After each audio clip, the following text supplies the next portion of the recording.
I am so glad you convinced me that the family car should be the Defender 110. It is so beautiful inside. It's so comfortable and it just feels indestructible. Yes, it really is. I've been waiting a long time for the new model to come out. The Defender 110, I'm telling you, it's my favorite car of all times. It's my third one. You know, I have stories of going off road. The guy managed the group. He was like, "What are you doing in this beautiful car?" I'm like, "I'm going off road." He's like, "Are you sure? Because you can use one of ours." And then they look like Mad Max cars. I'm like, no, we're going to do this. And he was shocked. Wow. Well, it's great because the Defender has been reimagined for 21st century adventure, and its unparalleled off-road ability as well as its robust interior are invaluable whether you're headed towards uncharted territory or just a weekend of exploration. The Defender 110 tackles challenging surroundings with absolute confidence. The SUV conveys strength outside and in, featuring peerless technology like an intuitive driver display and an award-winning infotainment system. That's my favorite part, to keep you connected no matter where the journey takes you. Adventure is unique to everyone, and so is the Defender. Choose from the two-door Defender 90, the four-door Defender 110, or the larger Defender 130 with the ability to seat up to 8 passengers. You'll find uncompromising performance in all three. So pack up and go even further with the Defender 110. Learn more at LandRoverUSA.com/Defender. These days, we're all investors, trying to be smart with our money despite our worst impulses. But at iShares, we believe that deep down inside of every investor is a better investor. One that's just waiting to be let out. Explore iShares ETFs and insights and let your best investor out. Visit iShares.com for more information. This isn't your average business podcast, and he's not your average host. This is the James Altucher Show. Today on the James Altucher Show. I guess this was in early 2016. I had thrown out all my belongings, and I was living from Airbnb to Airbnb. And I remember 11 o'clock at night, maybe midnight, I was asleep. My friend Melanie Knockin, who's the author of Otherhood, was a best-selling book. She calls me and she says, "You got to get up. There's Jon Levy is having a dinner." And I'm like, "Okay." And she's like, "You know his dinners." And I did know his dinners, actually. They're very famous. And he'll describe them in a second. They're the wildest dinners you could imagine. And he's like, "You got to get up and let's go to his dinner and then the salon afterwards." When you hear my conversation with Jon right now, you'll understand why this was enough to get me to get out of bed and leave my house at 11 at night, something I would never normally do, and go to one of his events. And we'll also discuss how you can start doing these types of events. And really, it has changed Jon's life. It might change your life. And enjoy. This is all about how Jon turned himself into a massive influencer because of this idea of an interesting way of creating novelty through social connection. And why, because I knew about his dinners, it was enough to get me to get up and get dressed and go to one of his dinners. So enjoy.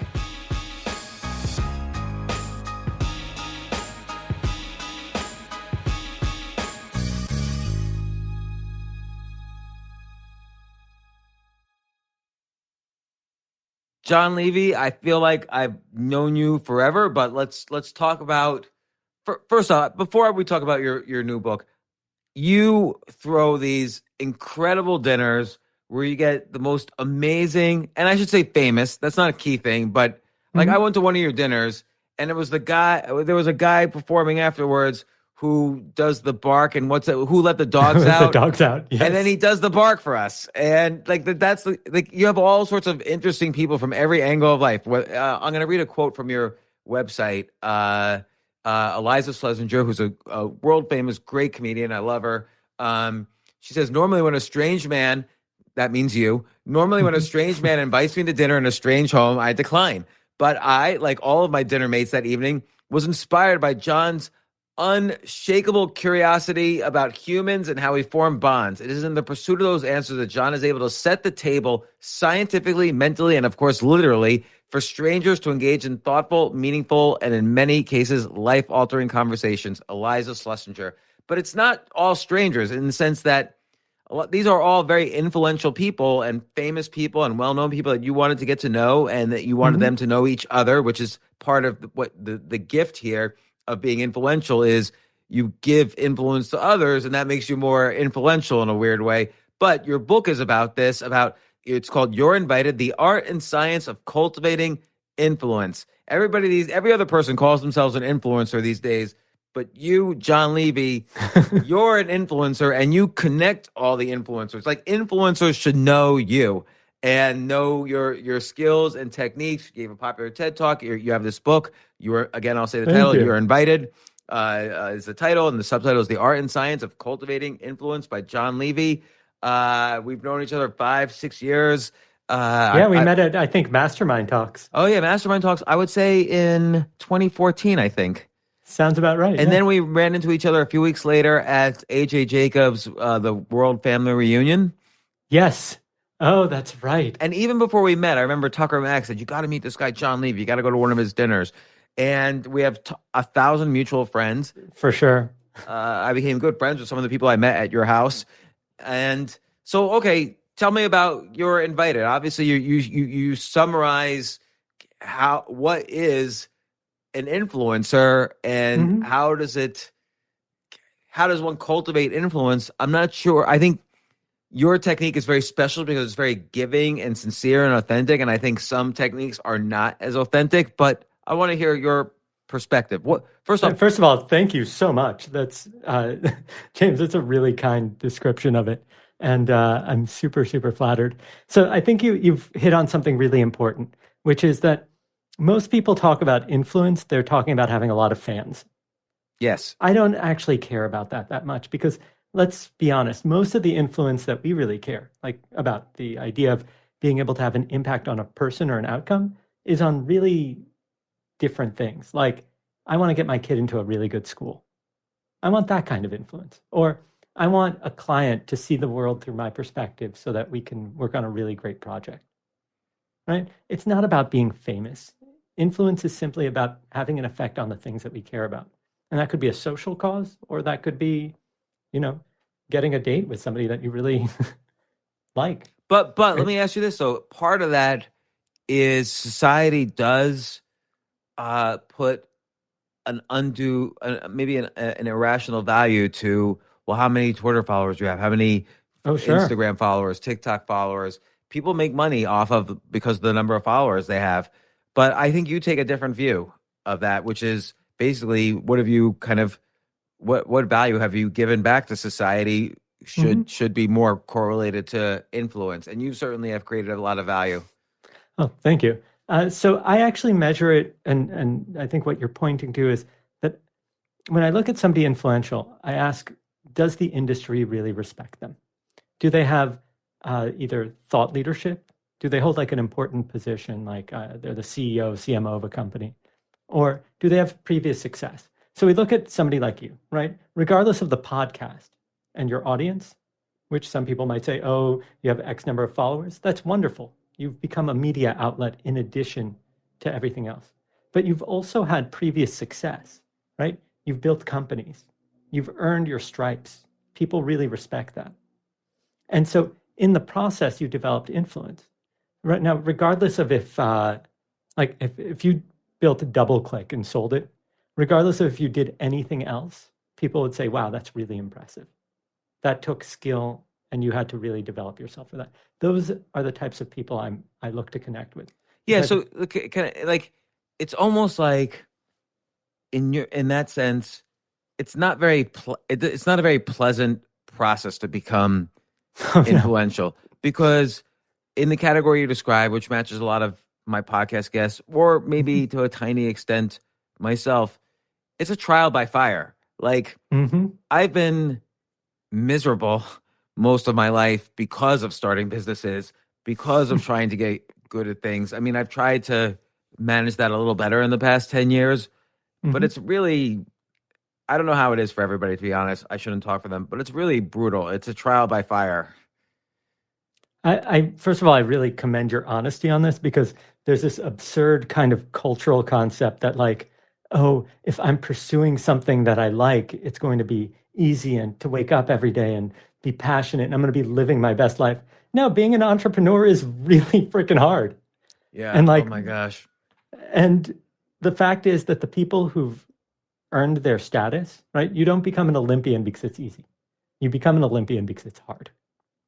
And those people have really earned their way. Is it possible to be influential without earning status? Sure, there's occasionally things like being born into royalty and things like that. But then there's the TikTokers who get like 2 million followers overnight. Mm-hmm. And So- I'm not jealous. I'm not saying this out of that they shouldn't be influenced or that I'm jealous or whatever. That's just a different type of influence, and they are influential. Sure.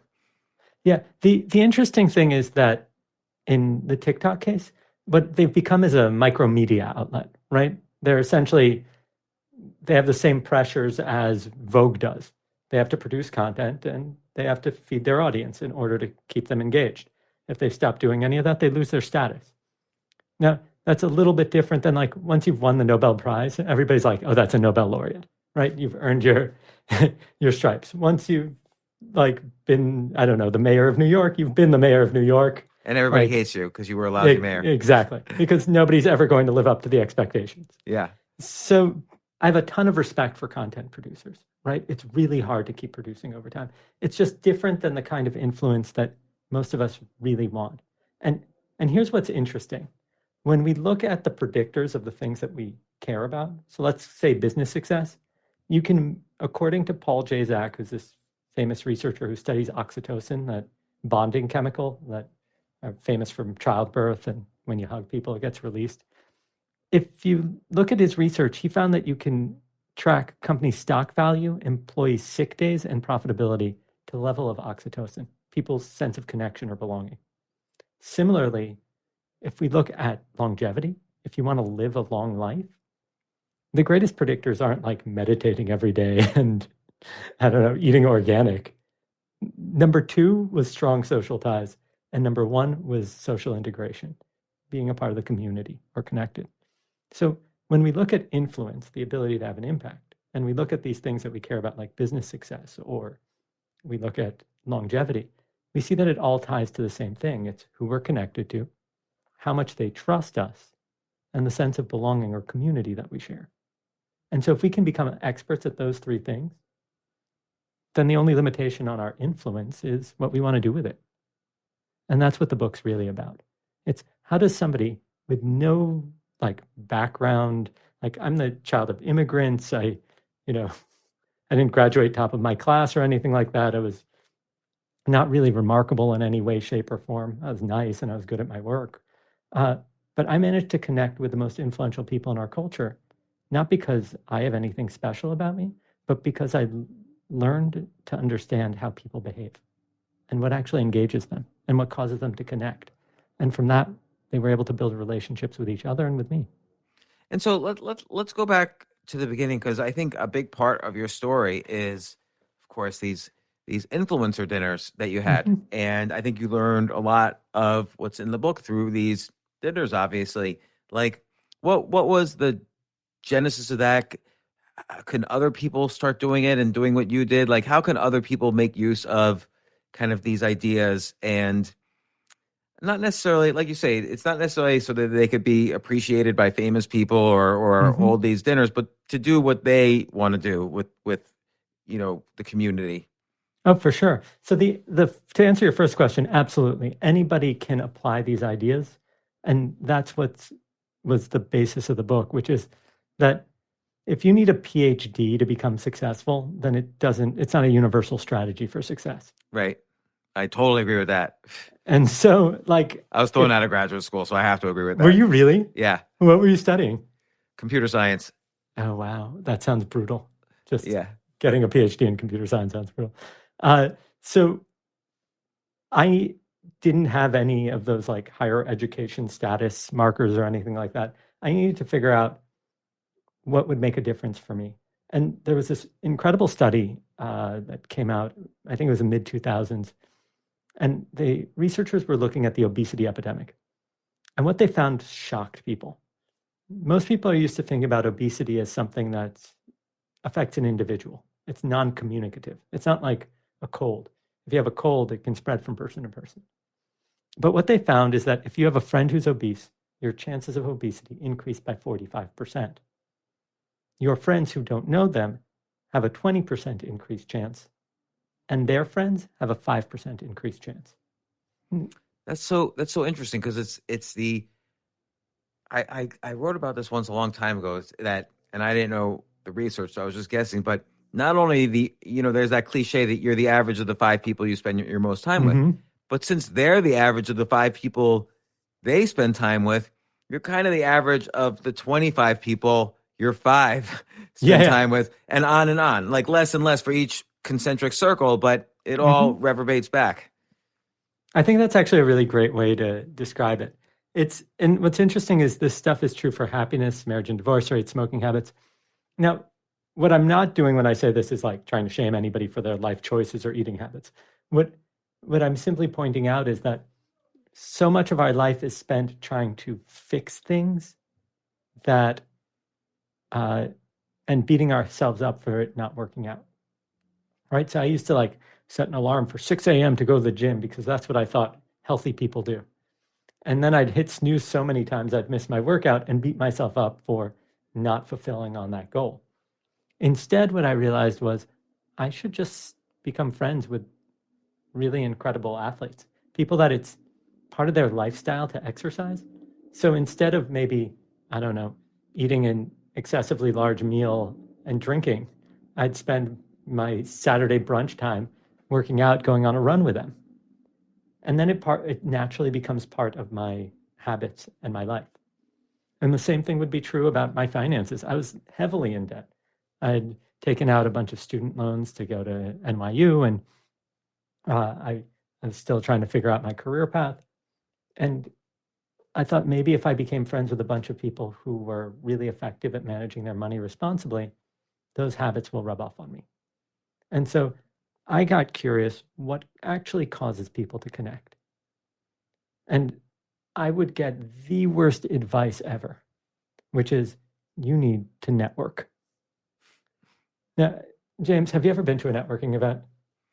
Unfortunately, yes. And you even mentioned my category of person in your book and in your talks and everything. I'm the most awkward, introverted person, which doesn't mean I'm not shy, by the way. I'm just awkward. I get my energy by myself, and I'm awkward in that, I don't know, I'm not just suave and cool. I'm just awkward. And again, I go up to people and introduce myself. I have no issues with that at all. But people think introverted and shy are the same thing. They're not. Oh, they're completely different. Yeah. So you could be extroverted and shy and introverted and not shy at all. But yeah, so networking events are no good for me. So I think it's really great that you mentioned that. Just for the people who are listening, introversion, although it doesn't have like a clear definition, the general descriptor that people give to it is that, like you said, James, you get energy from your time to yourself. Now, shyness is a fear of being judged by others for your social actions. And so people who are shy will self-impose a restriction of social interaction, which is very different.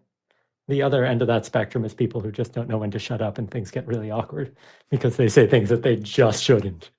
But either way, the point is it's the difference between building up a muscle and not even wanting to interact because you just don't enjoy it. Yeah, that's a good way to separate it. Yeah. The interesting thing about networking events is that not only does everybody hate them, they literally, on an other than conscious level, feel dirty for participating.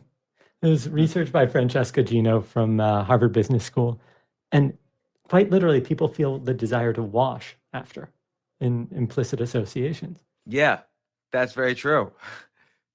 Here's what's wild, though. They did the same experiment when talking about creating friendships, and people don't feel that.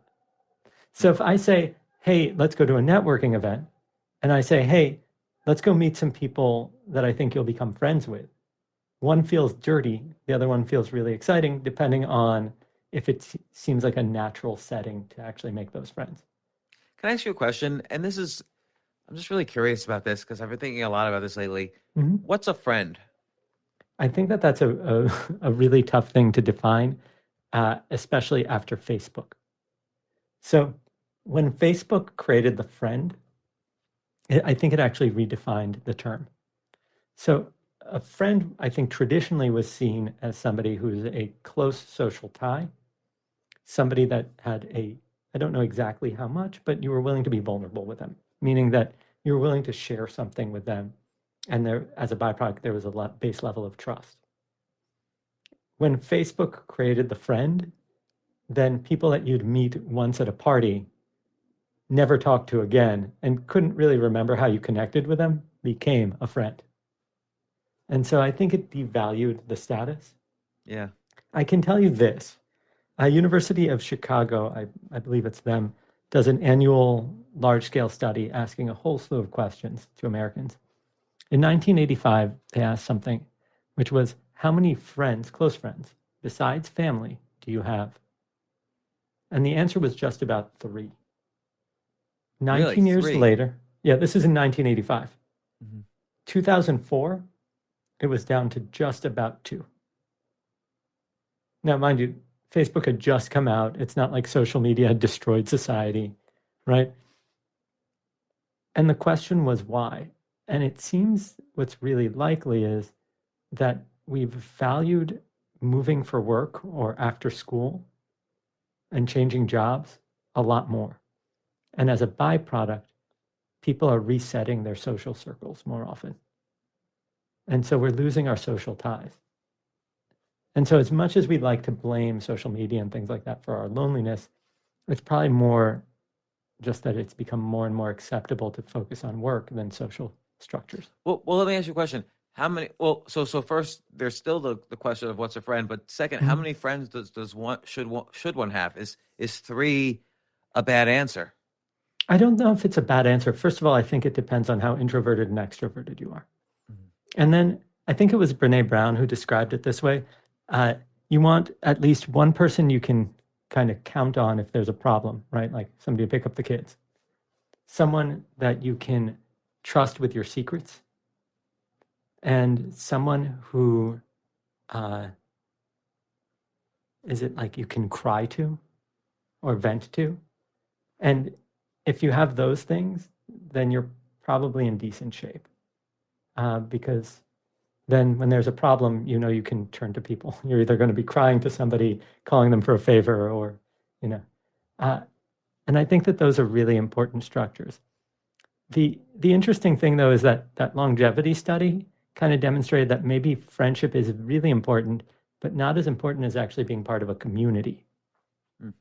And I think that that's a really interesting observation, because then it's more about belonging.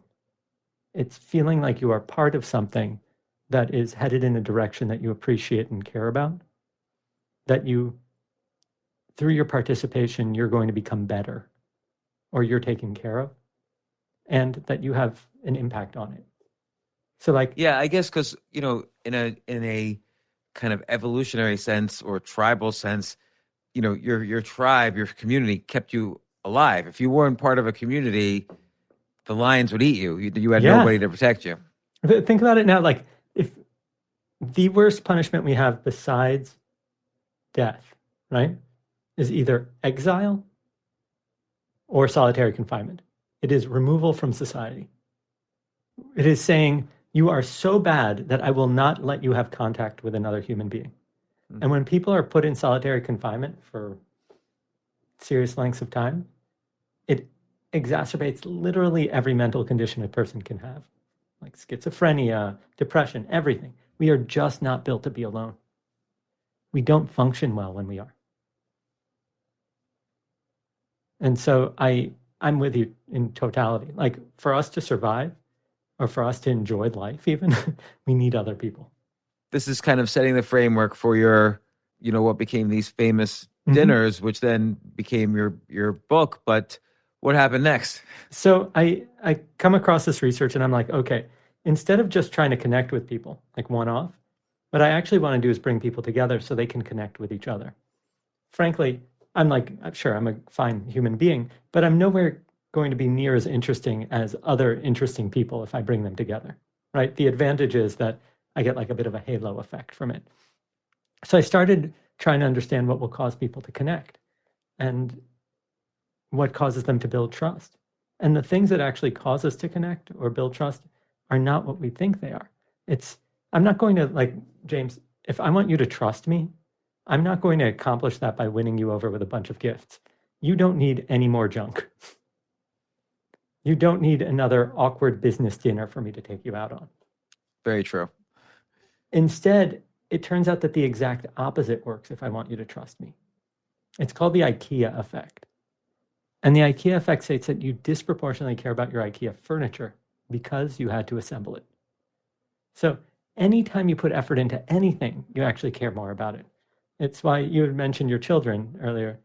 It's why we care about our own children, because we had to stay up late with them and help them with their homework, and we worried about them. And because we invested that effort, we care about them. And that's why adopted children are loved just as much. Yeah. And so my objective became not to win people over by gifting them. I also didn't have much money, or any money for that matter. I was in debt. Instead, I wanted to figure out a way to get them to invest effort into each other. And for them to even notice me, I realized I needed three things. The first was I had to give without any expectation of anything in return, because really important people, everybody's after them for something. They want something. And so if I just came after them and made a request like, will you meet me for coffee? They're not going to want that.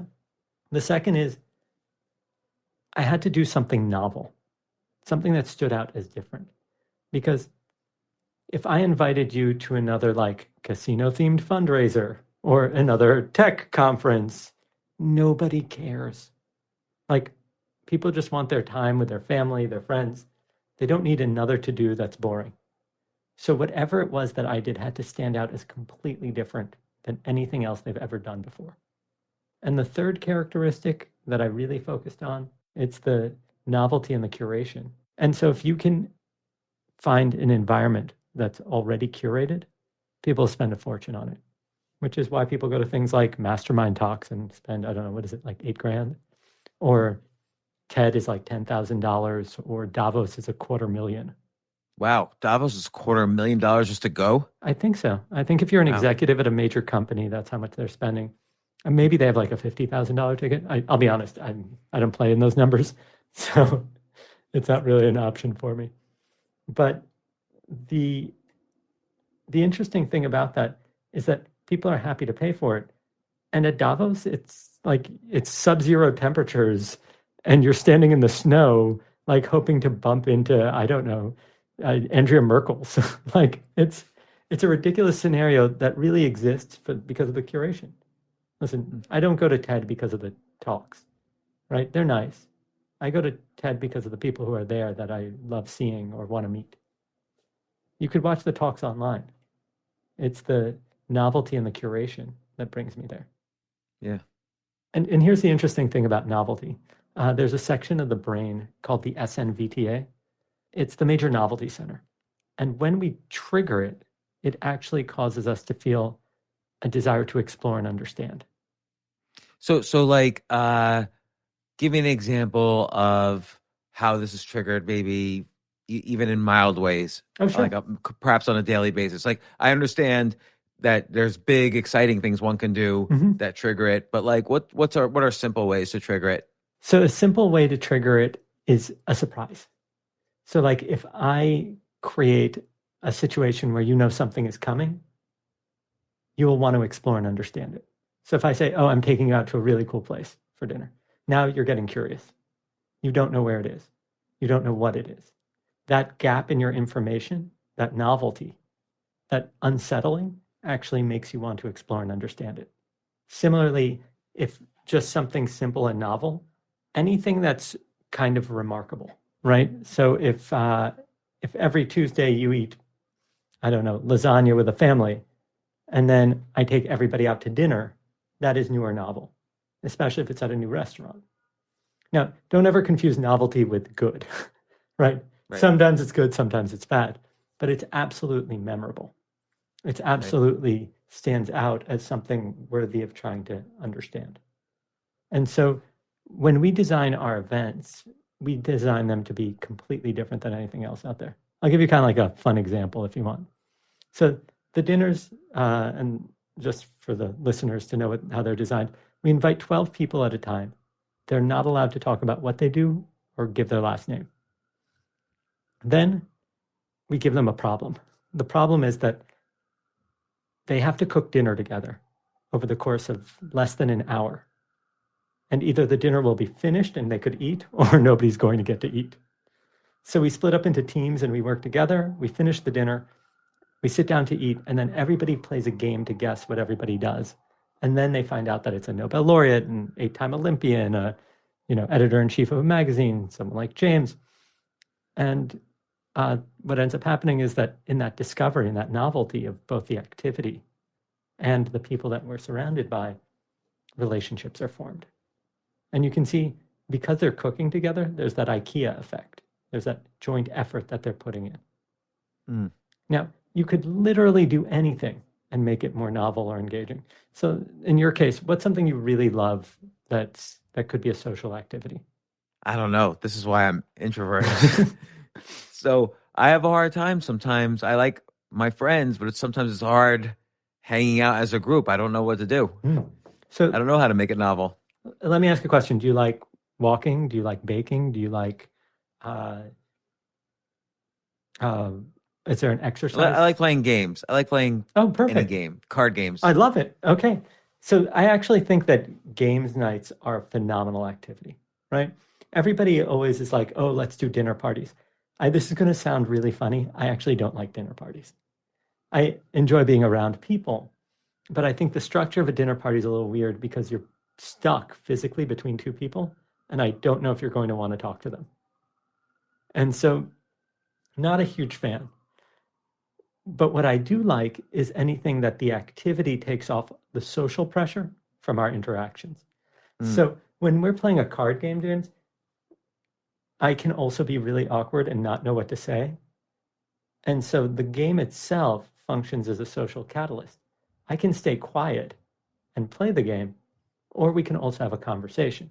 But it's not awkward to stay quiet while you're playing a game because you're playing the game.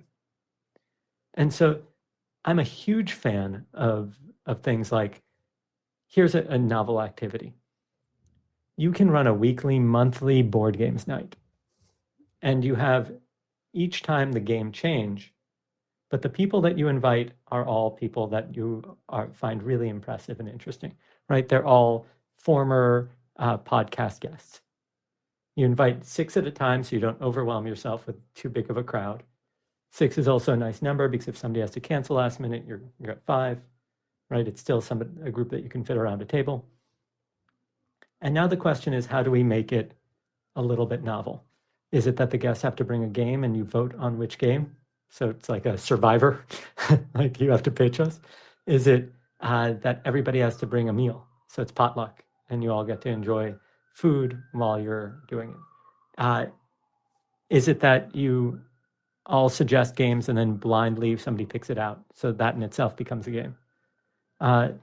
Whatever it is, you can create an entire process that makes it completely different.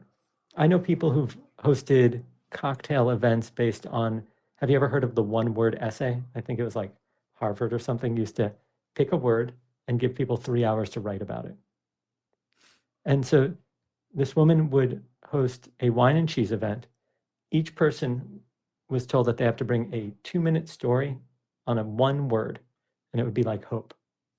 And then the 10 people there would all share their stories while they're drinking and having cheese. I love that.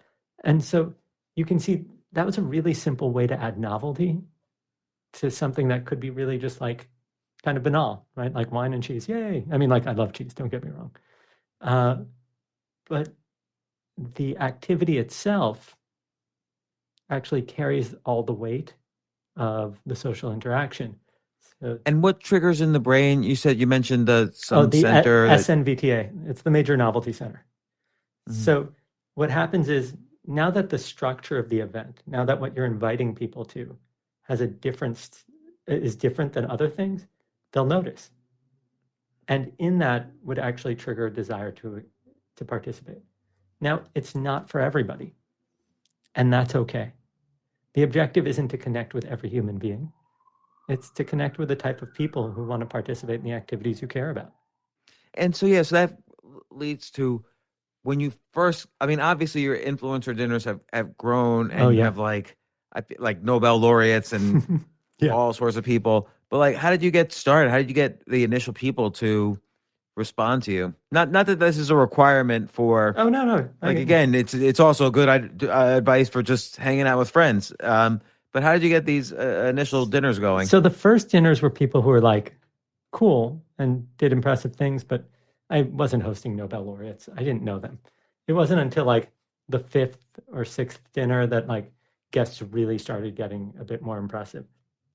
So it turns out that, and I just would go to like dinner parties and events, and I'd talk about this kind of crazy dinner that I host, and people would say things like, "Oh my God, you should totally invite this person," and then take me aside and introduce me to them. Or they'd recommend somebody, and I would take down their names, and then I'd try to figure out what their email address was, and I'd write these cold emails, and some of them were just awful, but like I got better over time. I learned to like keep things super short and bullet point the important ideas so that people pay attention. Like, what would you write? What would you bullet point? We'd bullet point things like the structure of the dinner, right? 12 people are invited, no talking about career. We will cook dinner together. There are no expenses. I cover everything. This is off the record. So like I made it very clear. And then I also added a frequently asked questions at the bottom of the email. That was optional. I make sure that there were dates and say alternate dates and would you like to join? Please let us know either way. And you know, at this point, I've hosted 228 dinners across 10 cities in 3 countries. So it's, you know, it's really optimized. We built out an entire custom platform just to manage invitations and events and everything. Then we also wanted a way, you know, we talked about this briefly, that the concern is really giving people a sense of belonging. It's not just meeting somebody, but having them feel like they're connecting to your other friends so that they can stay in your orbit. And so we launched, and you mentioned this, our salon series. And at our salons, we usually have about 60 to 100 people come, and they're almost all former dinner guests or like their best friend or something like that. And we surprise people with 3 really respected speakers. So it might be Bill Nye the Science Guy. We might have one of the former Roots perform. We might have a talk by Larry Wilmore, or, you know, the Paralympian Amy Purdy, or, you know, so on and so forth. And it's people who are really inspiring and impressive, and far more impressive than I am. And people get to mingle before and after and have cocktails. But you'll notice even that, it just requires a living room. It's because I didn't have the money to like hire bartenders or expensive liquor. In fact, we ask people to bring a bottle. And that's kind of the beauty of it, is that people expect that engaging with others is expensive. And it doesn't need to be, because I think what we really want is this experience of belonging and to be surrounded by interesting people. And that doesn't require money, especially now that we have the internet. You can email anybody. And so what it like sort of built up? Oh yeah, and like very slowly. Like the early days, I think I took 6 months between the first and second dinner, and then 3 months to the third dinner, and then it kept accelerating. And now I've been doing them, like before the pandemic, 5 times a month, which means, and let me tell you this, this is really funny. We had a well-known journalist and author come to one of these dinners, and she said, I was expecting a phenomenal meal and decent company. I got the exact opposite.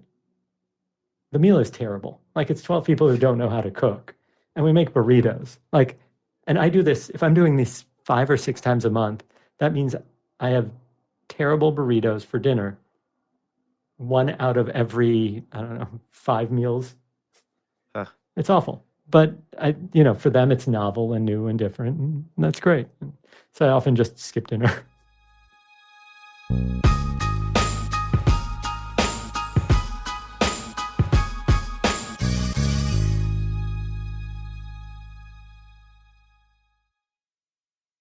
Oh my gosh, I love these clothes. Mizzen and Main. That's Mizzen and Main. It really is the most comfortable work clothes. Travel clothes. I had to travel this whole week. I'm traveling for a week and a half, and I just took Mizzen and Main clothes with me. Close out 2023 in style with comfortable, breathable, packable, and machine washable pieces from Mizzen and Main. As you wrap up your year-end goals, enjoy a Mizzen and Main dress shirt that you can wear confidently. I like that they've very, very just nice, solid colors. I don't really like to get all fancy in patterns and everything, although they do have some pattern shirts, but very comfortable clothes, stretchable pants. It's just super comfortable, but they look professional and you can wear them casually or professionally. I like some of their flannel shirts or untuck shirts. I love untuck. I never tuck in. So again, whether you're shopping for a special someone or giving yourself the gift you really want, I just buy myself gifts.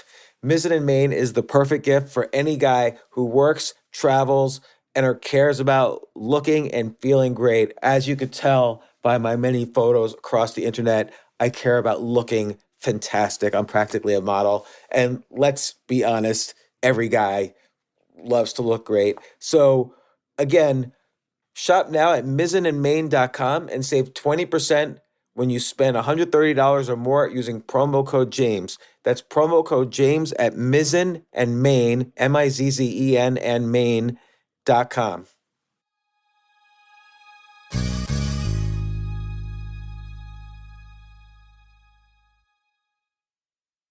You know what I love about fantasy sports is that even though I'm not going to be a great basketball player or a baseball player or a football player or whatever, I feel like I get to participate and make decisions and use my knowledge of these different leagues to or these different sports to compete. So it's like I can pick my team or I can pick my favorite players and I could use my knowledge to make predictions and maybe even make money. So with the basketball season here, you can now pick combo projections across football and basketball from the Specials League on Prize Picks. This is a league created specifically for combo projections that include two or more players from different sports or leagues. Want to play alongside some of Prize Picks' favorite players like rapper Meek Mill and comedian Andrew Schultz, who's also been a guest on this podcast, and I've been a guest on his? You can now find community plays under the promos tab of the app to view entries for some of the biggest names in the Prize Picks community each week. Look, Prize Picks even offers a reboot policy so that your entries stay in play even if one of your players gets injured. For football and basketball games, if you have a player who exits the game in the first half and does not return in the second, that player is rebooted. Prize Picks is the only daily fantasy sports platform with an injury insurance policy. What? So I love playing it. I love anywhere where I can use analytical ability with my interests to demonstrate some skill and maybe make some money. And I like the game-like aspect. I do wish they had chess as a category on prizepicks.com, but I'll settle for what they've got. Maybe I should make my own fantasy chess league. But in any case, I love Prize Picks. Go to prizepicks.com/James. Use code James for a first deposit match up to $100. That's the easiest $100 you're ever going to make. So that's prizepicks.com/James and use code James. Daily fantasy sports made easy.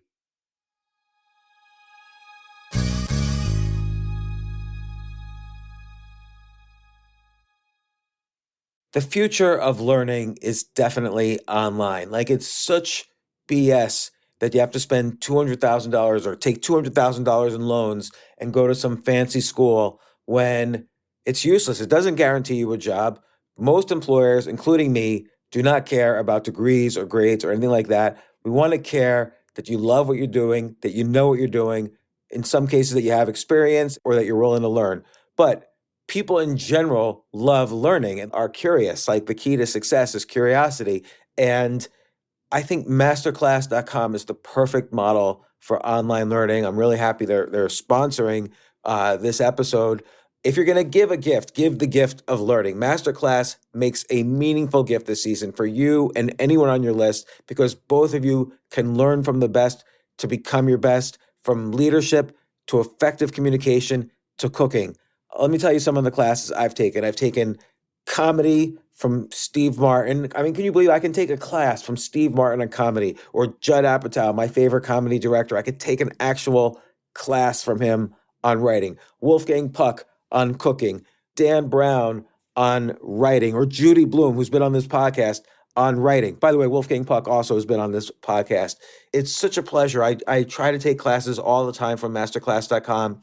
And whether you're watching Masterclass on TV or listening in audio mode in the app or on their site, the quality speaks for itself. It's like these Masterclass instructors are your own personal mentors that are going to help you reach the next level. How much would it cost to take one-on-one classes on comedy from Steve Martin or on chess from Gary Kasparov? You just wouldn't be able to do it.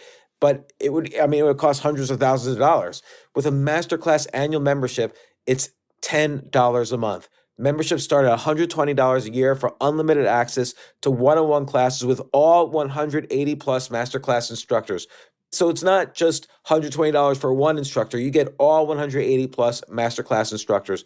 Boost your confidence and find practical takeaways you can apply to your life and at work. And if you own a business or are a team leader, use Masterclass to empower and create future-ready employees and leaders. That's the real education in today's world. So this holiday season, you can give one annual membership and get one free at masterclass.com/JAS. JAS, of course, stands for the James Altucher Show. So right now you can get 2 memberships for the price of one at masterclass.com/JAS. Masterclass.com/JAS. Offer terms apply.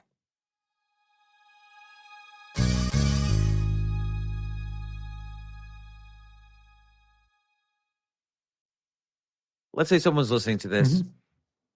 They're not going to go and invite, Charles Barkley and Paul Krugman and that's so funny. Dave Chappelle to their next dinner.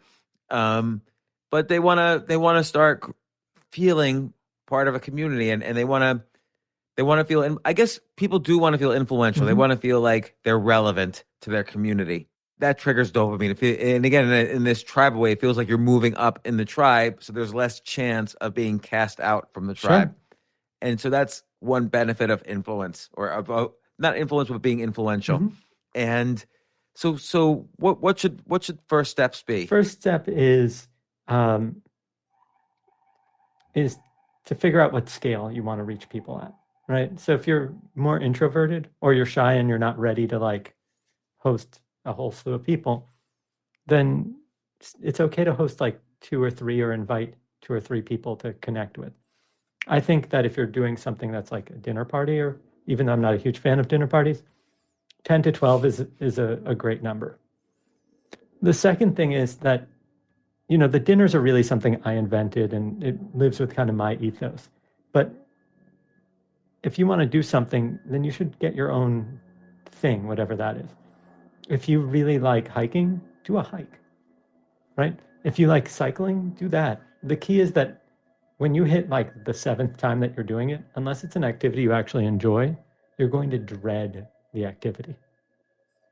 So in your case with the board games night, if you really love board games, commit to doing 5 nights, spread it out over whatever frequency you want. I recommend a faster frequency in the early days, just so that you get a lot of practice in. So you say, okay, every other week for the next 10 weeks, I'm going to host a board game night. And then you simply try it the first time, see what happens, right? And at a small scale of 5 people or whatever it is, or 6 people, you can usually just text a bunch of people and get that many confirmations. And then once you've fallen into a pattern, play with it. Optimize the invitation. Ask the people who've attended to recommend other people. Ask them to recommend what you could change about the format that would make it more fun. Find out what new games are coming out. And then ask yourself, okay, if you could meet anybody, who would it be? What types of people? Not specific person. Is it people that you want to have as clients? Great. then maybe you should start inviting those people. Once you have enough experience running it, that it's actually functional, that people are enjoying themselves. I like the idea also. There's something in the no discussion of careers, no mention of last names. Now, people in some cases must know who the other is. Like, let's say you invited Kareem Abdul-Jabbar. Oh, everyone's going to know. But I will tell you a few things. One, when I have celebrities, I ask them to go by their middle names. And they're almost never recognized, because when somebody is out of context, it's very hard to recognize them. That's interesting. Like, do you think if you invited Woody Allen, he'd be hard to recognize? I don't know how people would react if I invited Woody Allen. All right, if you invited Scarlett Johansson, you think she'd be hard to recognize? I think she'd be very hard to recognize. Bradley Cooper, he's very distinctive. You think he'd be hard to recognize? If he went by his middle name, there's a good chance. Let me explain for two reasons why. The first is I had Deepak Chopra come. He went by his middle name. Nobody recognized him. In fact, one person thought for a second maybe it was Deepak, and then he's like, no, I'm just doing that thing where people from another race all look the same. That can't be him. Right? The second is that the Olympic medalist in women's wrestling who won a gold spends so much of her time in training that unless it's like an A+ celeb, right? Like, it's really doubtful that she'll know who they are. Yeah. The Nobel laureate, let's take, you mentioned Paul Krugman. If you think Paul Krugman is sitting around watching like Orange is the New Black and knows the entire cast, I don't know if that's actually the case. Like, I have no idea. He's obsessed with Orange is the New Black. Yeah, it's his thing. He writes about it all the time. So the economics of jail, of women's jail. Precisely. You'd be surprised. So like I've had Malcolm Gladwell went by Timothy, and one person who knew him absolutely recognized him. And the rest of the people there, I think maybe one other. And then we were 12 people, right? Trevor Noah, I think 2 or 3 out of the 12 knew who he was. Maybe more, but nobody let on. And judging by the lack of awkwardness in the situation, like people start acting really awkward when they're a bit starstruck. Like I didn't sense an incredible awkwardness, but we also had like. And how'd you get like Trevor Noah to come to dinner? And I know you've described your process, but like, why would he come to your dinner? First of all, he's a really curious person and incredibly intellectually driven, right? And he was originally introduced to me because I was on the membership committee of Soho House. So somebody recommended that we meet, and I said, absolutely, I'd be happy to. I just need to meet him for a few minutes. And we actually ended up hanging out for an entire evening talking. That was great. He was super, super smart. We talked about science and things like that. And then we actually kept both bumping into each other. We did some work stuff together and all that. And so we ended up, I said, hey, do you want to come to a dinner? He's like, I'd love to. Unfortunately, I caught him in the early days before he really, really blew up as the host of The Daily Show. And so he actually had time, because the biggest challenge we had was that his touring schedule was just bonkers difficult. So Trevor is in that category of people that I don't really pursue. And the reason is that if I get introduced to them, sure, I'll invite them. But their lives are so big that I'm too random to show up, right? Their agents, their managers, and their assistants will generally filter out a random email. But we were introduced through the writers of the show. So I came in through it's the halo effect, right? Because Trevor trusted the writers and the writers trusted me, then he ended up through recommendation trusting me. I find a lot of your stuff, and I'm trying to apply this to everybody who's trying to build influence in their community. A lot of it's through word of mouth. Mm-hmm. And you encourage that. You ask people to, like you say, you ask people to introduce you to other people who would be good for this dinner, and so they get very excited. I think, to be honest, even before we met, I think it was the go between you and me was Tucker Max was telling each other, "Oh, you should meet Jon Levy. You got to meet Jon Levy. I'm going to introduce you to Jon Levy." And so, it's someone who is a good friend of mine who was then saying, "You have to meet this person." And so word of mouth is very effective. And I think it's the most you describe, effective. I'm in full agreement. The issue is that it's very hard to scale. So I'd say probably 2 out of the 12 people at each dinner come from word of mouth. And then 10 or 9, because I'm the 12th person, comes from cold communication. But that cold communication has a lot of proof of concept in it.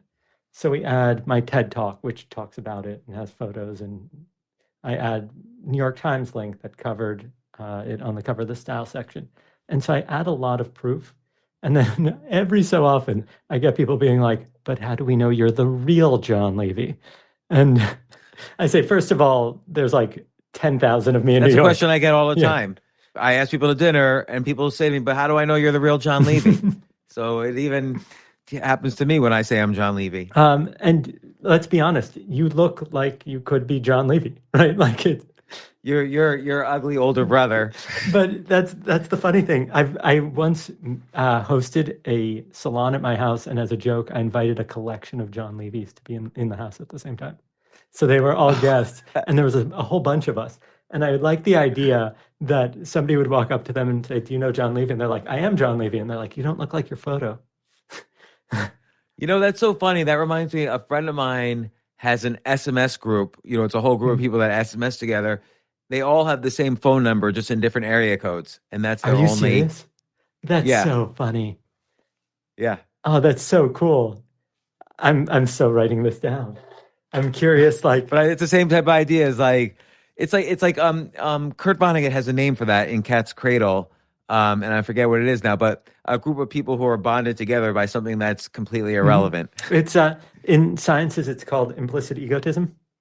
So I did this really large scientific study.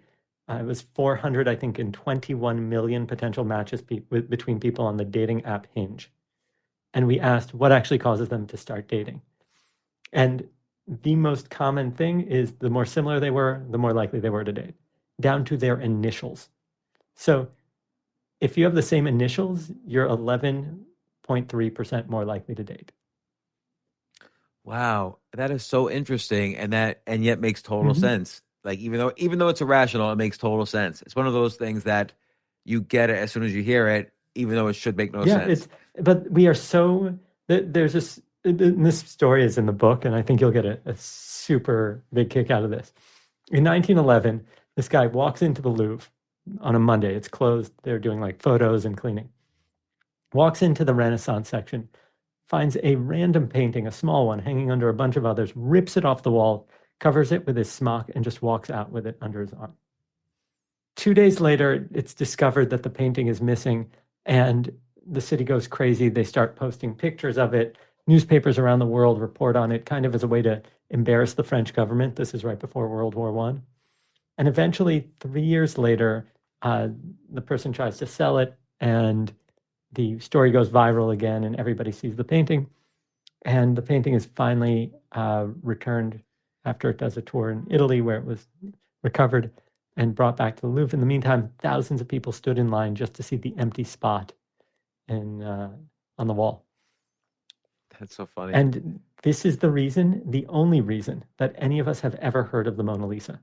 Not because it's a great painting, but because of something called the mere exposure effect. It was the most famous painting in the world.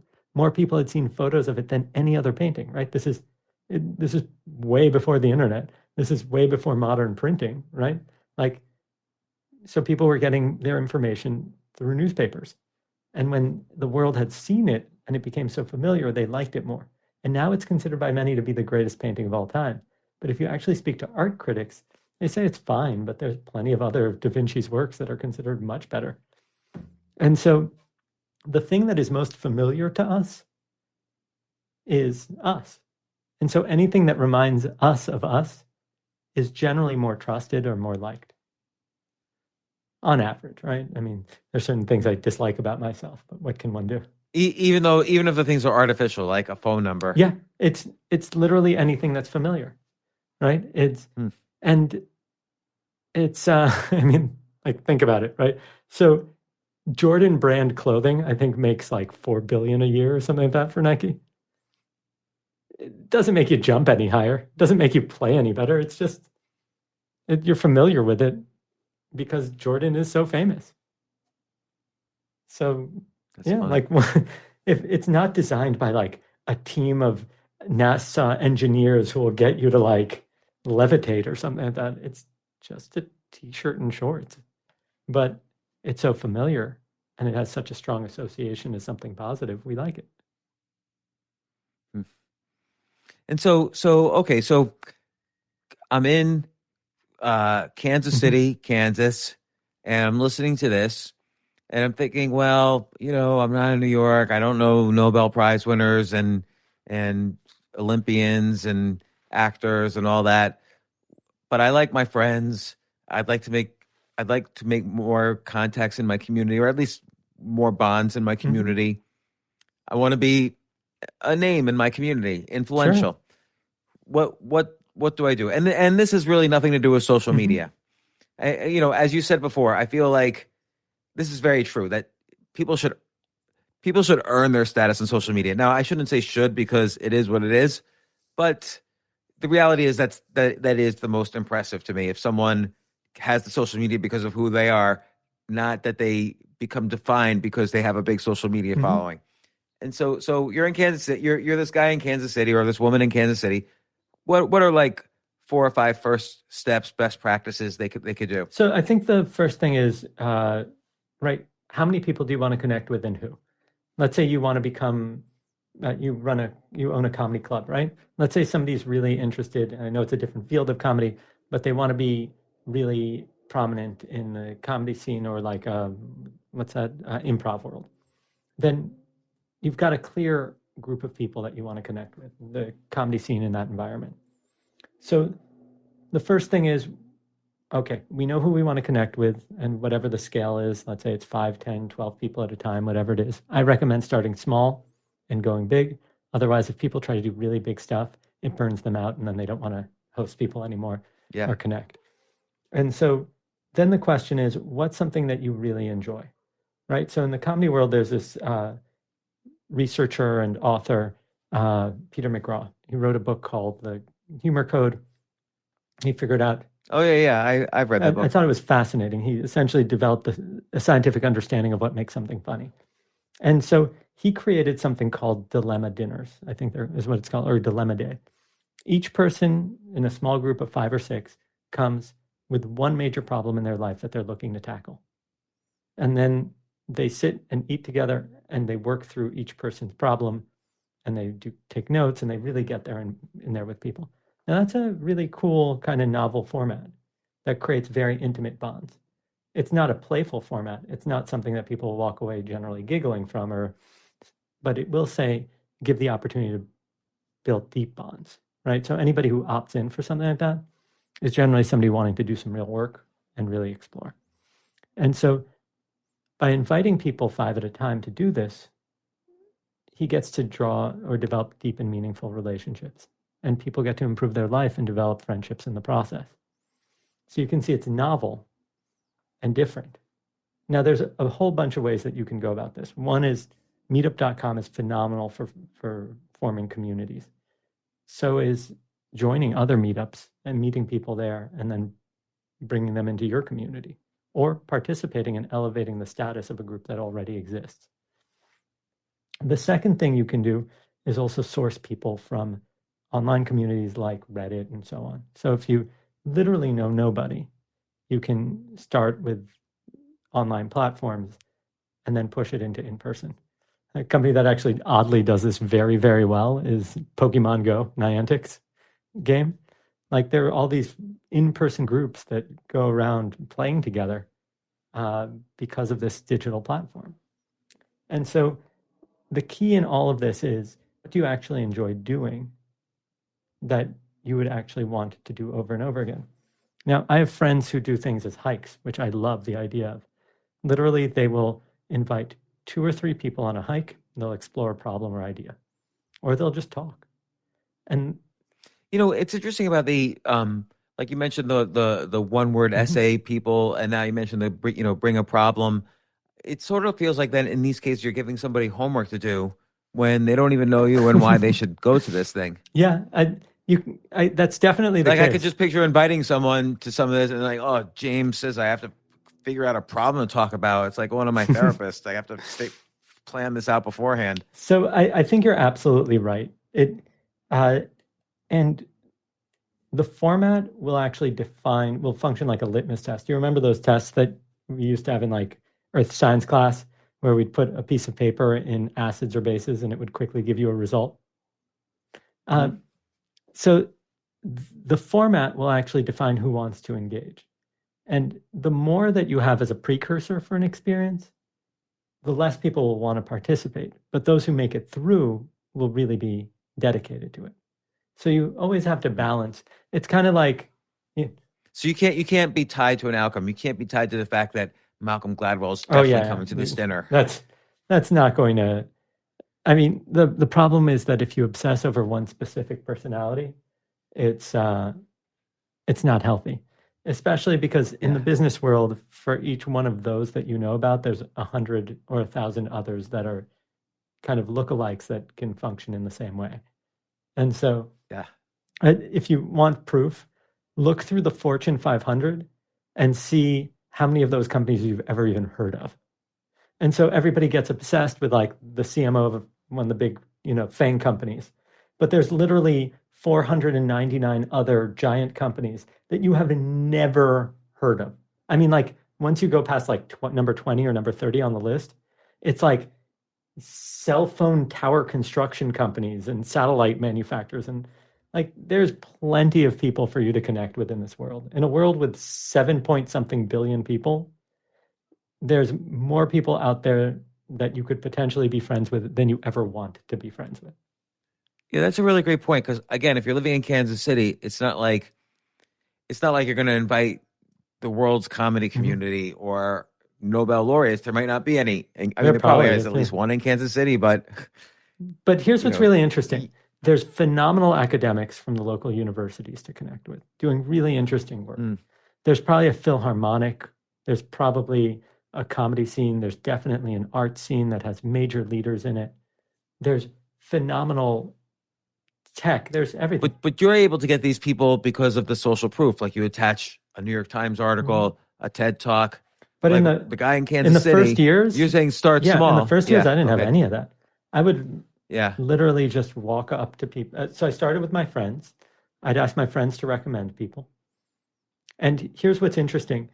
There are people in each of these groups that are the super connectors. And that's going to be your biggest source, right? So here's kind of like a funny scenario. Years and years ago, I was looking at some theoretical research around vaccination. This is like before there was a global pandemic. And the question was, what's the most effective way to vaccinate a population? And the general strategy, as you know, is vaccinate the elderly or the young, right? Coronavirus affects the young less, so that hasn't been a major priority here. But an alternate theory was suggested, and it works like this. Most groups stay to themselves, but there are people who function as bridges across the groups. So the people who are friends with like a whole slew of people are friends with people in the Harley Davidson community and the Ironman community, right? And normally those communities would not contact each other, so there'd be a very low risk of transmission between them. But it turns out that that super connector functions as a bridge across multiple communities. And if you can vaccinate that person, you could prevent things from jumping. So this alternate theory suggested that if we actually find out who the super connectors are in a society, vaccinate all of them, we're going to be far more protected. Whether that's true or not, I don't know, but it's like an interesting theory. The question became, how do we actually find these people? And it turns out to be really easy. The super connectors know everybody. So all I have to do is say, James, who's the most connected person you know? Or the top 3 most connected? Jon Levy. Thank you. And besides Jon Levy, maybe it's Tucker Max. Maybe I don't know who it is, right? But now we get to something interesting. If you ask a bunch of people who the most connected people are, One is those people tend to want to meet everybody, so they'll be really open to an introduction. And those connectors are the ones that are going to be your biggest source of potential friends, because they're the ones that tend to gather or connect with others often. And so the easiest strategy is just to ask around on who the most connected people are, connect with them, and make sure to keep really good relationships with them. And then invite them potentially to co-host one time, and they'll bring all the people or whatever it is. Yeah, and it seems like that's just it. You give them some sort of psychological ownership of, like, people feel invested in bringing good people to your dinner. I have a friend who runs an event called Good Eggs. And the way it works is it has nothing to do with status. It is just 12 good people, as if it's like a crate of eggs that she personally selected. Oh, I love that. I love that And idea. so in her world, she's a prominent film executive. She'll have like the president of a studio and like an intern at the same dinner. And she doesn't have a problem with them because they're all great people that she personally selected. And I'll be honest, there's something really, like, recently I've been spending time with my nieces and nephews, and my nephew, one of them, has decided to go to NYU. And so I've invited him to a few very small gatherings that I have a few friends who are vaccinated, and they love meeting him. There's something really interesting that when people reach a certain age, they actually really love meeting like the up and coming generation to see and hear about the world through their perspective. And I think that there's been some really great research, in fact, about how experienced producers and screenwriters actually really like to partner with young talent because it gives novelty and new perspectives so that their content doesn't get stale.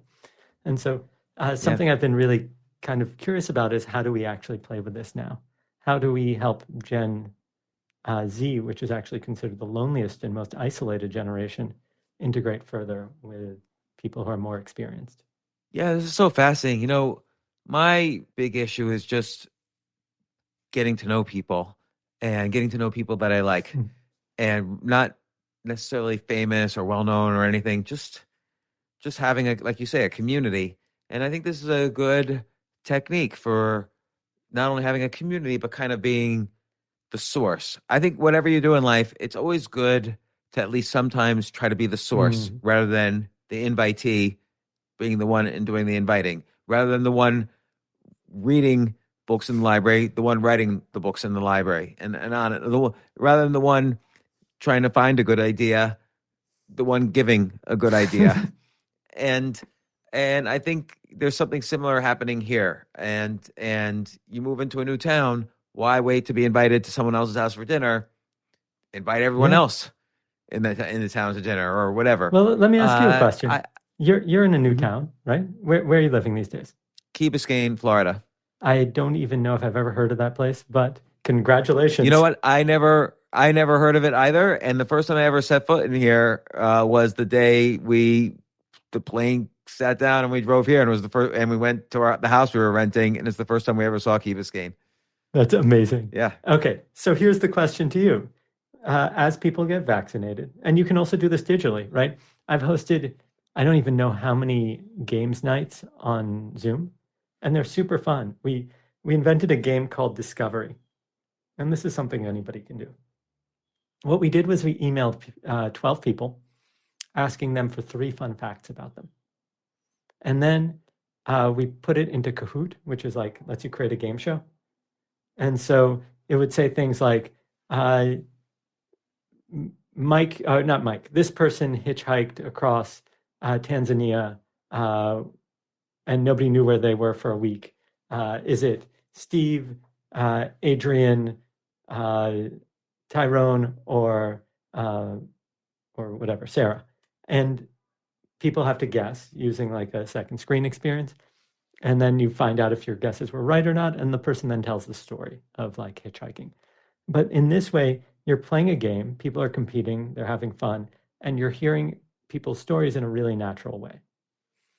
And so it's a really easy way to gather people. It can be done in an hour. It's like a nice length of time that people don't feel like bad if they are not with their family or at work. And it's just a great way to connect. So regardless if it's online right now because, the risk of COVID, or if it's in person, what is something, James, you feel comfortable doing to bring people together in your area? One interesting thing is, and this is just, particular to this community, but everyone who was born here seems to still live here. Like they love this town. And so everybody we know here has known each other for at least 40 years. And then we're new. Holy cow. And so it's an interesting thing. Can I ask, would you ever feel comfortable asking for one of them to host a welcome party for you? Yeah, that would be, and they kind of have actually. I mean, we've been here enough that, because we were going back and forth for a while, and then we just recently, they kind of have done that, and they've been very nice. Everybody here is so nice and very gracious. Must be strange after years in New York. No, it's true. And by the way, I always make sure this is not bashing New York. It's just a different culture. Like New York is, people know, Jon Levy does this, Malcolm Gladwell does this, so-and-so does this. So you meet a lot of times, because everybody's so busy, you kind of have some pre-information before a lot of meetings in New York. And and everyone's so scheduled, there's like a limited amount of time. Not that limited, but limited enough. And here, people are just simply friends because they've known each other forever. And they've known each other since third grade. And so they don't necessarily talk about all the, tell me what you did today. Tell me what you do. Tell me what's happening. It's how are the kids? How are the grandkids? Yeah. And, how's your mother-in-law, and what's happening on the game tonight? And, so it's like, and also people are very comfortable being quiet because they've said it all. Yeah. After 40 years. Yeah. And I feel weird or awkward being quiet. Like I feel like, it's unusual for me. Isn't that interesting? So do I. It's I almost feel like I've been holding my breath for too long. Yeah. Right. Yeah, but then I get uncomfortable. Like I don't know how to do it. I don't know how to do a non-New York social interaction. Yeah, it takes I think a while to decompress from it. And listen, I'm in the same boat as you. I probably index high on I would rather take action than inaction. And there's a lot of people out there who just feel really comfortable sitting and enjoying the view. Yeah. And so I've just been trying to piece my way through this, and without it being a stress, because I really like the people here, but it's hard for me it's just different. Yeah. But you've given me a lot of ideas to think about, and I'm really grateful for that. And so Jon Levy, I highly encourage people, of course, to all of these things and more are stories you tell in your book. You're invited. Let me read the subtitle. I always forget subtitles. You're invited. The art and science of cultivating influence. I hadn't known until I saw this book how much you really have dived into the science of this. And it's I spent years really looking at it. It's kind of crazy. Yeah, it is. It is crazy, and it's very interesting because it's a lot of times I find social academic research to be interesting but not useful. But a lot of that stuff that we're talking about is very useful. So it's interesting. But Jon, thanks so much for coming on the podcast. This has been such a pleasure. I'm super flattered that you had me on. Thank you. Thanks once again, and I will we'll meet again. We'll talk again soon.